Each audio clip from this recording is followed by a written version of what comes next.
안녕하세요. 생명의 흐름입니다. 이번 주부터는 2022년 봄 장로훈련 특별집회 믿음 안에 있는 하나님의 경륜에 관해서 8주간에 걸쳐서 추구하게 될 것입니다. 이번 주는 메시지 1번입니다. 메시지 1번은 믿음 안에 있는 하나님의 경륜이라는 통제하고 지배하는 이상입니다. 이번 주는 이재진 연계님과 함께 교통하도록 하겠습니다. 안녕하세요, 연계님. 안녕하세요. 네, 이제 이번 주부터는 장로훈련 집회인데요. 이번 장로훈련 집회의 전체 제목은 믿음 안에 있는 하나님의 경륜입니다. 그래서 이번 메시지부터는 우리 믿음에 관련해 추구하게 될 것인데요. 아멘. 메시지 1번에 관련해서 간략한 교통 부탁드리겠습니다. 아멘. 봄 장로 국제 훈련 집회 메시지 1번은 믿음 안에 있는 하나님의 경륜이라는 통제하고 지배하는 이상입니다. 아멘. 이 메시지는 총 4개의 중점이 있습니다. 첫 번째는 주 회복 안에 있는 우리는 반드시 하나님의 경륜에 관한 이상을 가져야 한다는 것입니다. 이상은 신상 광경을 내적으로 보는 것으로서 하나님 말씀 안에 있는 계시에 빛이 더해질 때 볼 수 있는 광경을 말합니다.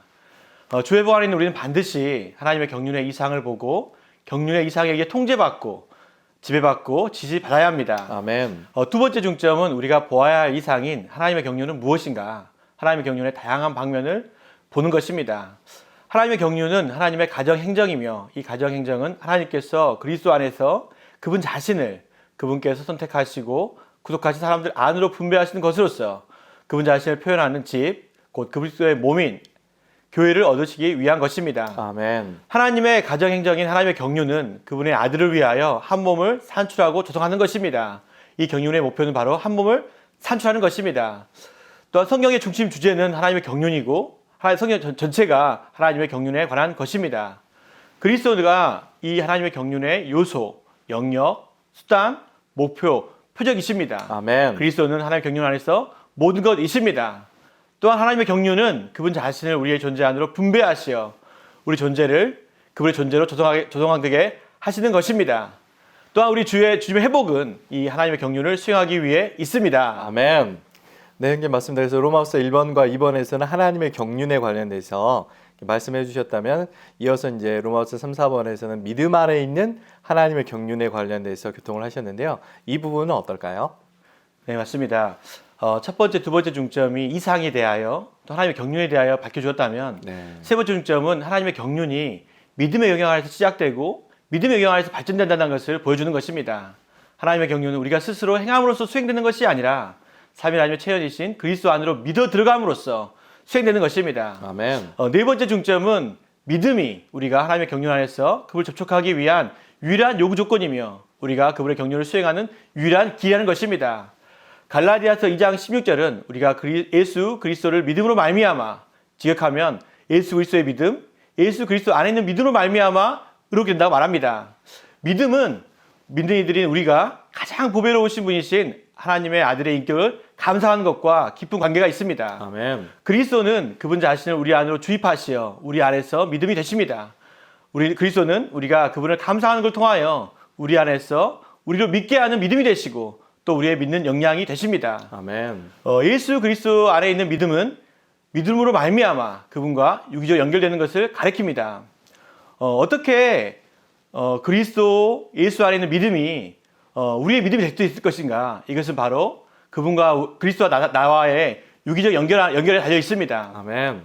우리에게 필요한 믿음은 그리스도 예수 안에 있는 믿음일 뿐 아니라 그리스도 예수의 믿음입니다. 우리는 이 믿음 안에서 그리고 이 믿음에 의해서 이 믿음 안에 있는 하나님의 경륜을 수행할 수 있습니다. 이번 메시지에서 이상, 경륜, 믿음, 예수 그리스도 안에 있는 믿음, 예수 그리스도의 믿음 이런 핵심 단어를 붙잡고 한 주간 메시지 1번 안으로 들어가서 내적이고 영적인 광경을 볼 수 있기를 원합니다. 아멘. 네, 감사합니다. 네, 함께 메시지 1번에 관해서 교통을 나누었습니다. 이제 이어서 이 메시지와 관련된 위트니스 이영재님의 영상을 함께 시청하시도록 하시겠습니다. The deepest summary of 1 Timothy is God's dispensation. God's New Testament economy concerning the church. This is based upon what? This is based upon chapter 1, I believe it is verse 4 that says the different teachings are rather than God dispensation. Here you do have such a wonderful term used, God's dispensation. It's altogether right to say this dispensation is an economical administration. But what is the main point of God's revelation? What is the focus of God's revelation? Dear saints, would you say, what is this? God's economy. God's dispensation. Then what is God's dispensation? What is God's economy? That is to dispense God Himself in Christ through the Spirit into His chosen people, that they all may have the divine life and the divine nature, to be Christ's body, to be new man, to be the church in the universe to express God. This is God's economy, right? God's economy, dear saints, is just to dispense Himself. Oh, the wonderful God, the triune God, the Father, the Son, and the Spirit, into us, His chosen ones, that we may have His life and nature, that we may become His many sons and the many members of Christ, that we may manifest Him in this universe. I tell you, this is God's central revelation. This is what is called God's dispensation in the Bible. But not only today. From the first century, when Paul was still here, some were there teaching different things. Teaching different things. Teaching what? Later on we will see. So, this is not a small point, that God's dispensation is versus different teachings. I tell you, Peter preached and taught the same thing. John preached and taught the same thing. Paul preached and taught the same thing. Even James, he preached and taught the same thing. All the apostles taught and teach and preached the same thing. Even there are many, yet their ministry was one.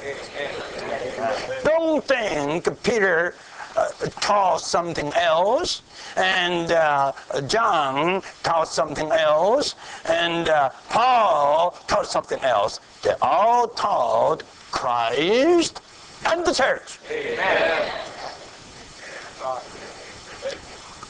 Am I right? In the New Testament, there's only one person revealed with 4 biographies. Yes, there are 4 biographies, but they don't reveal more than one person. They all reveal one person. Entire New Testament reveals only one person in the 4 Gospels, then one body.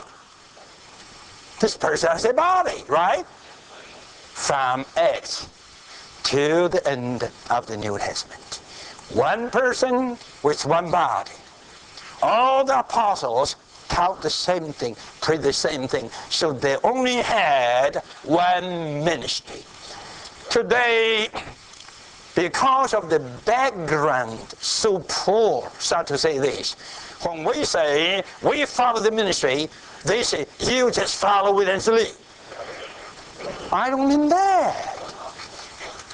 Whereas this ministry is the same as the Apostle Paul's. And Brother Nee's ministry is the same as the Apostle Paul. Martin Luther's ministry was the same as the Apostle Paul. Anyone's so-called ministry, if that is different from the Apostle Paul, that is not a ministry. That is what? A different teaching. Have you got it? So Paul says, as we, plural, we have received this ministry. Many apostles, they have only received one ministry. 12 apostles, they only had one ministry. Chapter 1 tells us in Acts. And what is this one ministry?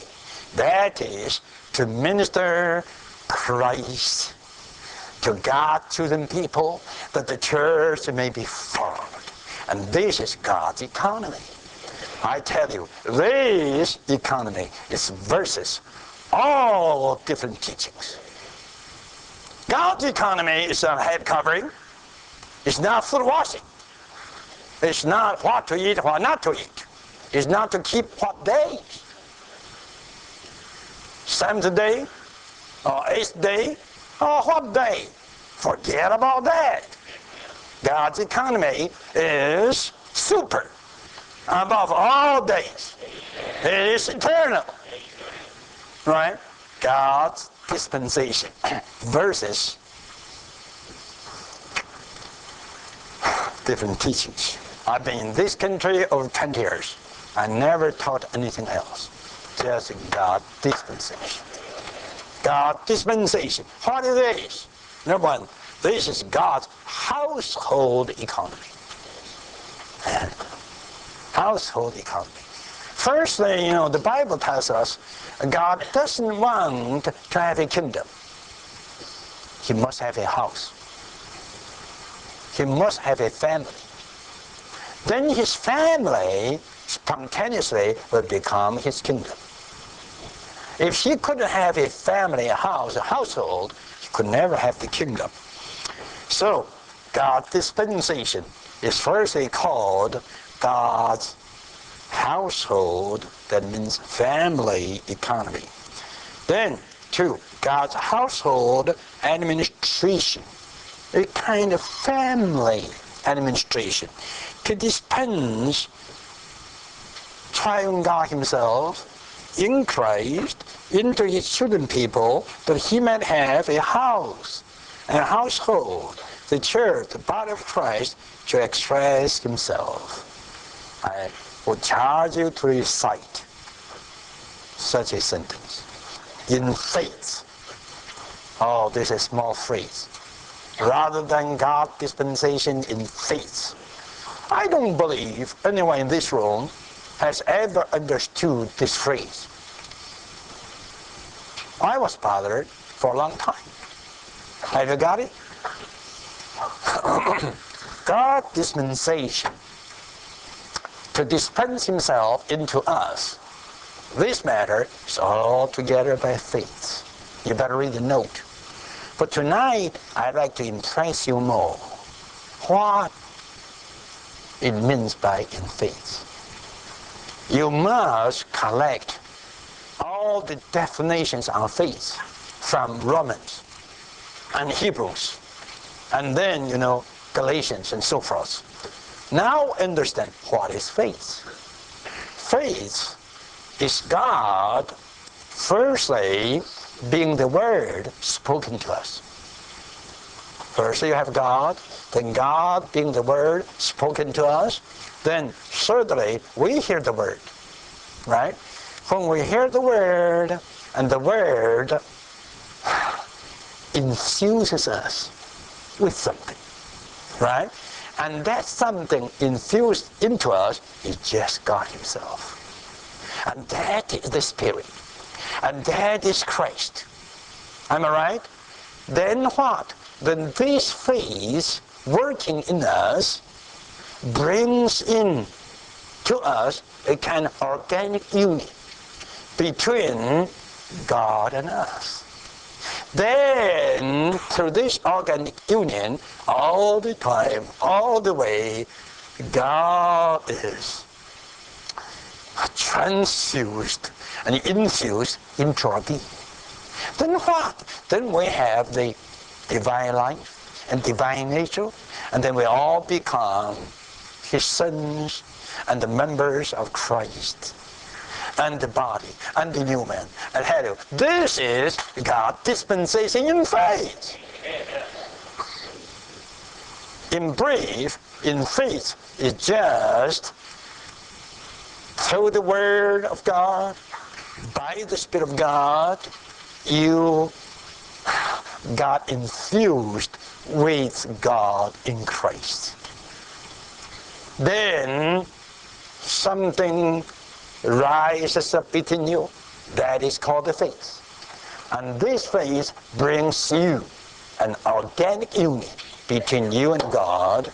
And in this organic union, God transfuses and infuses all what He is into your being, making you sons of God, members of Christ, and totally just the body of Christ and the new man. This is God's dispensation in faith.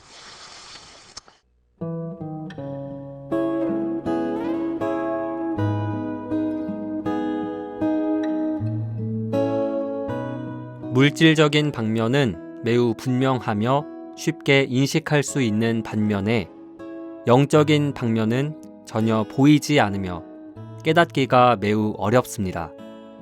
이것은 우리가 그리스도를 체험하는 것에서도 마찬가지입니다. 우리 안에는 그리스도께서 계십니다. 그러나 우리 중 누구도 물질적으로 그리스도를 본 사람이 없습니다. 비록 우리가 그분을 본 적은 없지만 여전히 그분께서 우리 안에 살고 계심을 인정합니다. 그러나 몇몇 그리스도인들은 보이지 않는 것을 보이는 것으로 만들려는 잘못된 시도를 하고 있습니다. 그들은 외적인 기적을 위하여 기도하지만 그 결과로 자주 미혹됩니다. 우리가 그리스도를 체험하는 것은 믿음에 의한 것입니다. 때때로 우리는 그리스도께서 우리 안에 사시기 때문에 강해야 한다고 생각합니다. 그러나 그분께서 우리 안에 계신 것이 보이지 않고 추상적이므로 위대하시고 무한하신 그리스도께서 정말 우리 안에 계시는지 의구심을 갖게 됩니다. 우리의 체험에 따르면 주님께서 우리와 함께 더 많이 계실수록 나는 그것을 더 느끼지 못합니다. 우리의 느낌은 대부분 신뢰할 만한 것이 못 됩니다. 그러므로 신약의 그리스도인의 생활은 전적으로 믿음의 문제입니다. 믿음은 보이지 않는 것들의 실질화입니다. 그리스도에 대한 참된 체험은 보이는 것이 아닙니다. 이것은 전적으로 믿음의 문제입니다. 사도 바울은 믿음을 통하여 그리스도께서 여러분의 마음에 거처를 정하시게 하시며 라고 말합니다. 여기에서 믿음을 통하여 라는 구는 매우 중요합니다. 왜냐하면 우리는 자주 그리스도께서 그분의 거처를 우리의 마음에 정하고 계신다는 것을 느끼지 못하기 때문입니다. 그리스도께서 우리 안에 들어오신 후 우리의 선호는 어느 정도 변했습니다. 그러나 여전히 많은 것에서 우리는 변하지 않은 것 같습니다. 우리는 자주 우리 안에 어떤 것도 있지 않은 것처럼 느낍니다. 그러나 우리가 느낌의 부족 때문에 의구심으로 가득하다면 우리의 마음에 거처를 정하시는 그리스도의 체험은 사라질 것입니다. 우리는 성경에 있는 그리스도께서 우리의 마음에 거처를 정하신다는 사실에 대해 예라고 말하기를 배워야 합니다. 우리는 성경에 게시된 모든 것에 아멘이라고 말할 필요가 있습니다. 로마서 10장 8절은 그 말씀이 그대에게 가까이 곧 그대의 입에 있으며 또 그대의 마음에 있습니다 라고 말합니다. 여기서 말씀과 그리스도는 서로 바꾸어 사용할 수 있는데 이것은 말씀이 그리스도 자신임을 계시합니다. 성경의 말씀은 믿음의 말씀입니다. 그리고 이 말씀은 그리스도입니다. 더 나아가 우리의 믿음조차도 그리스도 자신입니다. 로마서 3장 22절은 곧 예수 그리스도를 믿음으로 말미암아 믿는 사람 모두에게 미치는 하나님의 의니 차별이 없습니다 라고 말합니다. 예수 그리스도를 믿음으로 말미암아의 원문은 예수 그리스도의 믿음으로 혹은 예수 그리스도 안에 있는 믿음으로입니다. 이것은 우리 안에 계신 예수 그리스도의 믿음을 가리키는데 이 믿음이 주님을 믿는 우리의 믿음이 되었습니다. 우리는 예수 그리스도를 믿음으로 말미암아 예수 그리스도를 믿습니다. 우리는 그리스도의 믿음에 의하여 구원받았습니다. 따라서 신약은 믿음을 매우 강조합니다. 그리스도의 믿음은 다만 그리스도 자신입니다. 영적인 영역에서 모든 긍정적인 것들은 하나님 자신입니다. 우리가 그것들을 느끼거나 볼 수는 없지만 여전히 그것들은 실제입니다. 우리 편에서 필요한 것은 성경의 모든 말씀에 예라고 말하는 것입니다. 우리가 성경 말씀에 예라고 말할 때 우리는 믿게 됩니다. 그러나 우리가 약간이라도 아니요 라고 말한다면 의심하게 됩니다. 우리는 성경이 말하는 모든 것에 예라고 말해야 합니다. 성경이 예수님께서 하나님이시고 우리를 위해 죽으셨다고 말하면 우리는 예라고 말해야 합니다. 그럴 때 예수님은 우리에게 하나님이 되시고 그분의 죽음은 우리를 위한 것이 됩니다. 성경이 마지막 아담이신 예수님께서 생명 주시는 영이 되셨고 이 영께서 우리 안에 내주하신다고 말할 때 우리는 예라고 말해야 합니다. 우리는 물질적이고 보이는 방식으로 어떤 것을 조금이라도 보여달라고 주님께 간구하지 말아야 합니다. 믿음의 길은 어떤 것도 보지 않은 채 말씀을 단순하게 믿는 것입니다. 우리가 아침에 말씀 안에서 주님과 시간을 가질 때 어떤 특별한 느낌을 기대하지 말아야 합니다. 또한 우리는 성경을 읽을 때 아무런 느낌이 없다고 말할 수도 없습니다. 우리에게는 어떤 느낌이 있을 수 있으며 우리는 이것을 영감이라고 부를 것입니다. 그러나 우리는 특별하고 비범한 느낌을 기대하지 말아야 합니다. 특별한 느낌은 우리를 미혹시키기 쉽기 때문에 매우 주의해야 합니다. 그 대신 우리는 성경이 말하는 모든 것에 대해 믿음을 갖기를 배워야 합니다. 그리스도인은 항상 믿음으로 말미암아 사는 이들입니다. 그리스도는 우리 안에 살고 계시며 우리는 그분으로 말미암아 살아야 합니다. 이러한 인식을 가지고 우리는 성경이 말하는 모든 것에 예라고 말합니다. 우리가 성경 말씀에 예라고 말할 때 우리는 그리스도에 대한 체험 안으로 이끌립니다. 이렇게 함으로써 우리의 영적인 생활은 특별한 것이 아니라 일상적이고 매우 정상적인 것이 될 것입니다. 매일 우리는 이러한 방식으로 살 필요가 있습니다. 주 예수님은 이것은 내가 삶으로 여러분도 살 것이기 때문입니다. 라고 말씀하십니다. 주님은 우리가 그분을 살도록 우리 안에 살고 계십니다. 그분께서 우리 안에 사시는 것은 보이는 것이 아닙니다. 오늘날 우리는 물질적인 눈에 의해서가 아니라 주님께서 우리 안에 사시고 우리는 그분을 산다는 사실을 믿음으로써 주 예수님을 주목하고 바라봅니다. 우리는 신뢰할 만한 주님의 말씀 안에 계시된 사실을 취해야 하고 신뢰할 수 없는 느낌은 거절해야 합니다. 참된 그리스도인으로서 우리 앞에는 여러 가지 신성한 사실들이 놓여 있습니다. 먼저 우리는 회개하고 주님을 믿음으로 그분을 받아들였습니다. 이것은 부인할 수 없는 사실입니다. 또한 우리 사람의 영이 거듭났고 신성한 영이신 주 예수님께서 지금 우리의 영 안에 계신 것도 하나의 사실입니다. 우리는 이러한 신성한 사실들을 신뢰해야 합니다. 우리 자신은 믿을 수 없지만 우리 안에는 절대적으로 믿을 수 있는 분이 계십니다. 우리는 차가울지 모르지만 우리 안에 계신 그 영은 결코 차갑지 않으십니다. 그분은 항상 불타고 계시며 우리 안에서 일하고 계십니다.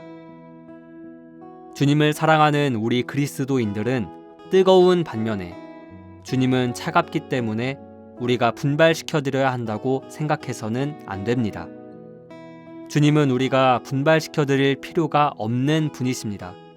오히려 그분은 이미 불타고 계십니다. 우리는 다만 그분이 불타고 계신 것을 소멸하지 말아야 합니다. 우리는 그 영으로 충만하게 되는 것이 흥분되고 황홀한 느낌을 동반한다고 생각할지 모릅니다. 그러나 이것은 합당하지 않은 관념입니다. 성령으로 충만되고 분발되기 위해 비범한 방식으로 기도할 필요가 없습니다. 성령으로 충만했던 초대교회의 제자들은 정상적인 방식으로 생활하고 경배하며 집회에 참석하고 일했습니다. 주일 집회 때 모든 사람이 흥분하지는 않을 것입니다. 그러나 많은 사람이 정상적인 방식으로 기능을 발휘합니다. 이것이 그 영으로 충만하다는 의미입니다.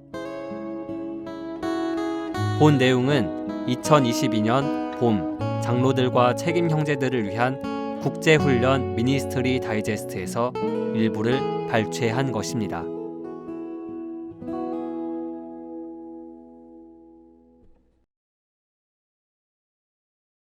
마태복음 6장 10절은 왕국이 오게 하시며 뜻이 하늘에서 이루어진 것 같이 땅에서도 이루어지게 하십시오 라고 말합니다. 하나님께서는 우리의 협력을 필요로 하십니다. 이번 한 주간도 하나님의 뜻이 이 땅에서 이루어지고 그분의 영원한 목적이 성취되기 위해서 생활 가운데 주님과 온전히 협력함으로 현 시대에서의 하나님의 필요를 채워드리는 값진 시간이 되기를 기도드립니다. 그럼 저희는 다음 주에 다시 인사드리도록 하겠습니다. 감사합니다.